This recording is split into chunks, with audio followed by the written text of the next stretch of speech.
নিপুণের আমরা তার বহিষ্কার চাই, আমরা তার বহিষ্কার, আমরা গেটে ঢুকতে দিতে চাই না।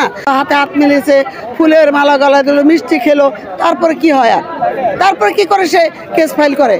কমিশনারও তার সব কিছু, তার আমাদের খসরু ভাই কিন্তু ভালো মানুষ, সব কিছু করে সকালবেলা সুন্দর একটা রেজাল্ট দিল, সুন্দর সে এসে ফুলের মালা দিলেন, মিষ্টি খেলো, সব কিছু করা হলো। সে নিজে বললো আমি ভাবিনি যে আমি 50টা ভোটও পাবো, সেখানে 209 ভোট পেয়েছি।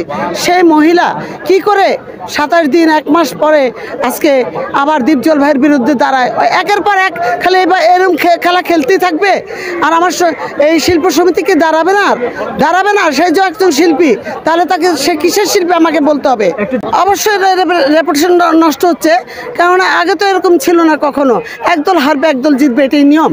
নিপুণ এরকম অসভ্য মেয়ে দরকার নেই। ও কিসের অভিনয় করেছে? শিল্পী হলে কি করে শিল্পীদের ধ্বংস করতে চাইতেছে? শিল্প সমিতিকে কেন সে ভালোবাসে না? কেন আমার দীপজল ভাইকে নিয়ে খেলা করতেছে? আবার সে তুই করে কথা বলে, কত বড় অসভ্য সে।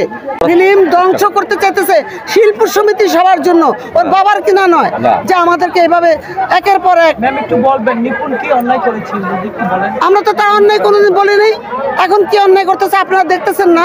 সে গতবার একবার সবকিছু ঠিকঠাক সই করে গেছে, তার 3 দিন পর আবার কেস ফাইল করে দিছে। আচ্ছা গেল 2 বছর, এবার কি কোর্ট কি কিনে নিছে যে বারবার সেগুলো করবে, খেলা করবে, শিল্পীদের নিয়ে খেলা করবে? আমরা শিল্পী না? আমাদের শিল্পী সমিতিতে একজন কর্মকর্তা বসবে, তারপর উনি সেই কাজগুলি করবো, সেই কাজগুলি করতে দিচ্ছে না। সে সেখানেই ব্যাঘাত ঘটে, সেখানে ব্যাঘাত ঘটে। কেন? তার সাথে কারা আছে এই জিনিসগুলো বের করতে হবে। কারা তাকে এই ইন্ধনগুলো দিচ্ছে যেগুলো করার জন্য? আমরা চাচ্ছি যে নিপুণের অপসারণ চাই, নিপুণ কোনো শিল্পী হিসেবে এখানে না থাকুক।